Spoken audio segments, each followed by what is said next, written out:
My name is Sophia. I am 31 years old. I work in a small company. My life is simple and quiet. Every day feels the same. I wake up early, go to work, come home, and sleep. I never thought love would suddenly enter my life. One day, a new manager joined our office. His name was Michael. He was 41 years old. He was calm, gentle, and kind to everyone. He smiled warmly and spoke in a soft voice. People liked him immediately because he made everyone feel comfortable. At first, he was only my manager, nothing more. Every morning he would say, "Good morning, Sophia," with a smile. I would smile back and continue working. But slowly, something inside me started changing. I began to enjoy talking to him. I waited for his voice. I noticed the way he listened carefully when I spoke. Whenever he looked into my eyes, my heart beat faster. One afternoon, he came to my desk and asked softly, "Sophia, did you eat lunch today?" I smiled and said, "Not yet." He laughed gently and said, "You work too hard."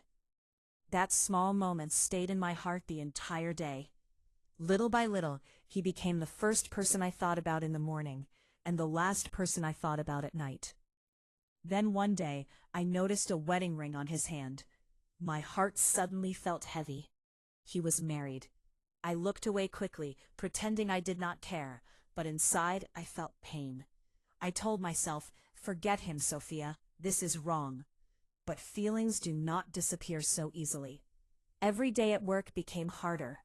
I tried to stay professional, but my heart refused to listen. During meetings, I pretended to focus on the screen, but secretly, I watched him speak.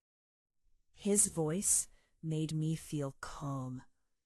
His smile made me happy. One evening, he stood beside me to help fix my computer. His hand touched mine for just 1 second. My heart almost stopped. He looked at me and asked, "Are you okay?" I nodded quickly and whispered, "Yes." But inside I was not okay at all. That night I lay awake in bed, staring at the ceiling. I kept asking myself why I had fallen for someone I could never truly have. Days later, on a quiet Sunday afternoon, I went to a park to clear my thoughts. I sat alone on a bench watching children run and laugh. Then suddenly I heard a familiar voice. Michael. I turned slowly. He was standing nearby with a beautiful woman beside him. 2 small children were running around them happily. Michael picked up his little daughter and kissed her forehead while his son held his hand. They looked like a perfect family. I froze. My chest hurt. For the first time, I understood reality completely. He was not only my manager. He was a husband. He was a father. And he belonged with them. I quietly looked away before he could notice me. Tears filled my eyes, but I forced myself not to cry. That night I stayed awake for hours. My heart whispered his name again and again. On Monday morning, I returned to work pretending everything was normal. Michael walked toward my desk and smiled gently. "You seem quiet today, Sophia," he said. "Is everything okay?" "I'm just tired," I answered softly. He sat beside me for a moment and said something I would never forget. "You have a kind heart." My hands trembled slightly. Special. No one had ever called me that before. I wanted to tell him everything I felt, but fear kept my mouth silent.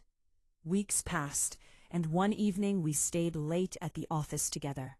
The building was quiet and empty. Michael looked at me carefully and said, "Sophia, I care about you more than I should." My heart started racing. He looked away for a second before continuing. "I love my family. I would never want to hurt them. But when I'm with you, I feel something I cannot explain." Tears filled my eyes. Part of me felt happy. Another part felt guilty.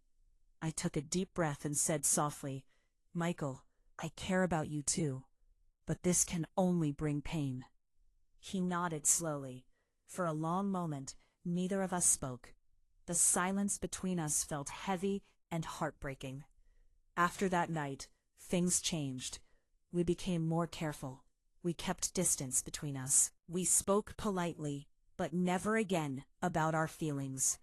It hurt, but deep inside I knew it was the right thing. One evening, I sat alone in my apartment and looked at myself in the mirror. I finally said the words my heart needed to hear. Sophia, choose yourself. That was the moment everything slowly began to change. I stopped waiting for impossible dreams. I stopped hoping Michael would belong to me. Instead, I started focusing on my own happiness. It was difficult. Some nights I still missed him. Some mornings his smile still appeared in my thoughts. But slowly, my heart became lighter. I learned something important. Love is not always about staying. Sometimes love means letting go peacefully. Michael will always remain a beautiful memory in my heart. But now, I am ready to move forward. Ready for a new life. Ready for a new beginning.